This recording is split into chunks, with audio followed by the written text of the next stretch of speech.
तो लोकसभा चुनाव के नतीजे तो 4 जून को आएंगे, लेकिन संभावित नतीजे कल आ गए हैं। कल 7वें चरण के मतदान के बाद एग्जिट पोल के आंकड़े निकलकर सामने आ गए हैं और एनडीए गठबंधन को इसमें बढ़त मिलती हुई नजर आ रही है। कई एजेंसीज के सर्वे बता रहे हैं कि एनडीए गठबंधन को बढ़त है। एशियन न्यूज का सर्वे भी यही बता रहा है कि एनडीए गठबंधन को बढ़त मिलने वाली है, यानी कि एक बार फिर से मोदी सरकार बनती हुई नजर आ रही है। 2024 लोकसभा चुनाव के संभावित नतीजे आप तक पहुंचा रहे हैं। कर्नाटक में कांग्रेस को 16 सीटें यहां पर मिलती हुई दिखाई दे रही हैं। केरल में कुल मिलाकर 20 सीटें हैं, कांग्रेस को 11 सीटें यहां पर मिलती हुई नजर आ रही है। तमिलनाडु की बात करें 39 सीटें हैं, यहाँ पर कांग्रेस को 8, भाजपा को 1, डीएमके को 23 सीटें यहाँ पर मिलती हुई दिखाई दे रही हैं। कांग्रेस को 16 कर्नाटक में सीटें मिलती हुई दिखाई दे रही हैं। मध्य प्रदेश की बात करें 29 सीटें हैं, यहाँ पर कांग्रेस को 2 और भाजपा को 27 सीटें यहाँ पर एग्जिट पोल के आंकड़ों में मिल रही हैं। छत्तीसगढ़ की बात करें 11 सीटें हैं, कांग्रेस को 1 सीट और भारतीय जनता पार्टी को 10 सीटें इसमें मिल रही हैं। उत्तर प्रदेश में 80 सीटें हैं, एनडीए गठबंधन को 30 तो भाजपा को 50 सीटें यहां पर मिल रही हैं। उत्तराखंड की बात करें भारतीय जनता पार्टी को सभी 5 सीटें यहां पर एग्जिट पोल के आंकड़ों में मिलती हुई नजर आ रही है। 2024 लोकसभा चुनाव के संभावित नतीजे यानी कि एग्जिट पोल कल जारी हो चुके हैं। कल लगभग 6 बजे 6:30 बजे के लगभग एग्जिट पोल के आंकड़े सामने आने लगे और कई एजेंसीज बताती हैं कि एनडीए गठबंधन को बहुमत मिलता हुआ नजर आ रहा है। 542 सीटें एनडीए गठबंधन को मिलती हुई नजर आ रही है। देखिए 4 जून को नतीजे आएंगे, लेकिन 13 अलग अलग एजेंसियों के एग्जिट पोल के आंकड़े सामने आए हैं। एशियन न्यूज ने भी पल पल के अपडेट्स पहुंचाए, आंकड़े अब तक पहुंचाए। एनडीए को 281 से 401, जबकि विपक्षी गठबंधन यानी कि इंडिया को 107 से 201 सीटें मिलती हुई नजर आ रही है। तेलंगाना में 17 सीटें हैं, यहाँ पर भी देखिए कांग्रेस को बढ़त मिलती हुई दिखाई दे रही है। दक्षिण भारत की अगर बात करें ओवरऑल 129 सीटें हैं और कांग्रेस को बहुमत मिलता हुआ यहां पर दिखाई दे रहा है।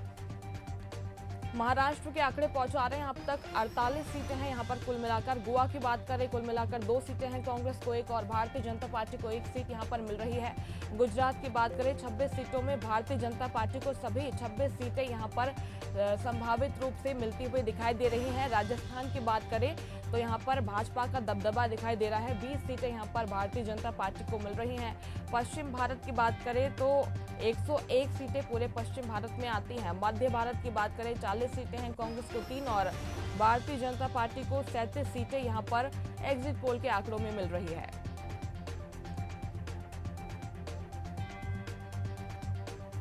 पश्चिम बंगाल की बात करें तो 42 सीटें हैं यहाँ पर कुल मिलाकर और भारतीय जनता पार्टी को 15 सीटें, टीएमसी को 24 सीटें यहाँ पर मिल रही है। बिहार की बात करें 40 सीटों में भारतीय जनता पार्टी को 33 सीटें यहाँ पर मिल रही है। झारखंड की बात करें 14 सीटें हैं, एनडीए गठबंधन को 2 और भारतीय जनता पार्टी को 12 सीटें यहाँ पर मिल रही है। और पूरे पूर्वी भारत की बात करें 117 सीटों में यहाँ पर एनडीए गठबंधन को बढ़त मिल रही है। हरियाणा की बात करें 10 सीटों में कांग्रेस को 5 और भारतीय जनता पार्टी को 5, यानी कि बराबरी का मुकाबला हरियाणा में नजर आ रहा है। पंजाब की बात करें 13 सीटों में इंडी गठबंधन को 8 सीटें यहां पर मिलती हुई दिखाई दे रही है। हिमाचल प्रदेश की बात करें 4 सीटों में भारतीय जनता पार्टी को 3 और कांग्रेस को 1 सीट मिल रही है। जम्मू कश्मीर की बात करें 6 सीटें हैं यहां पर कुल मिलाकर और भारतीय जनता पार्टी को 3 और अन्य को 3 यहां पर मिल रही है। दिल्ली की बात करें 7 सीटों में 6 भाजपा के खाते में जा रही हैं, तो वही कांग्रेस के खाते में 1 सीट आती हुई दिखाई पड़ रही है। चंडीगढ़ की बात करें 1 सीट भारतीय जनता पार्टी के कब्जे में यहां पर दिखाई पड़ रही है। और पूरे उत्तर भारत की बात करें तो यहां पर भी इंडी गठबंधन को 45 तो एनडीए गठबंधन का दबदबा यहां पर दिखाई दे रहा है।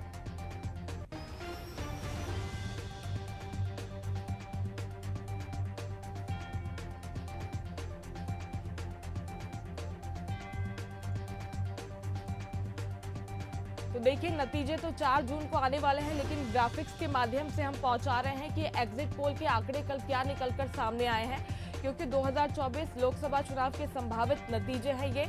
और दमन की बात करें 1 सीट यहां पर भारतीय जनता पार्टी के हिस्से में जाती हुई दिखाई दे रही है और इसके जो तटवर्ती केंद्र शासित प्रदेश हैं भारतीय जनता पार्टी को 4 सीटें यहां पर मिल रही हैं। असम की बात करें कुल मिलाकर 14 सीटें हैं यहां पर और भारतीय जनता पार्टी को 3 और कांग्रेस को 3, बाकी 3 जो है अन्य के खाते में जाती हुई दिखाई दे रही है।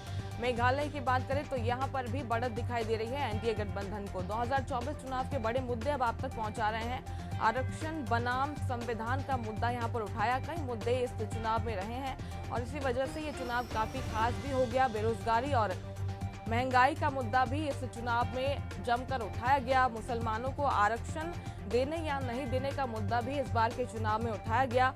राम मंदिर का मुद्दा भी काफी प्रमुख रूप से यहाँ पर भारतीय जनता पार्टी ने और एनडीए गठबंधन की तरफ से उठाया गया। अग्निवीर योजना भी एक तरीके से बड़ा मुद्दा बनती हुई इस आम चुनाव में नजर आई। गारंटी बनाम न्याय का ये चुनाव रहा। 2024 लोकसभा चुनाव समाप्त हो गया है। 4 जून को आने वाले नतीजों का इंतजार है और तमाम बड़े मुद्दे हमने लगातार आप तक पहुंचाए और एग्जिट पोल के आंकड़े भी अब सामने आ चुके हैं।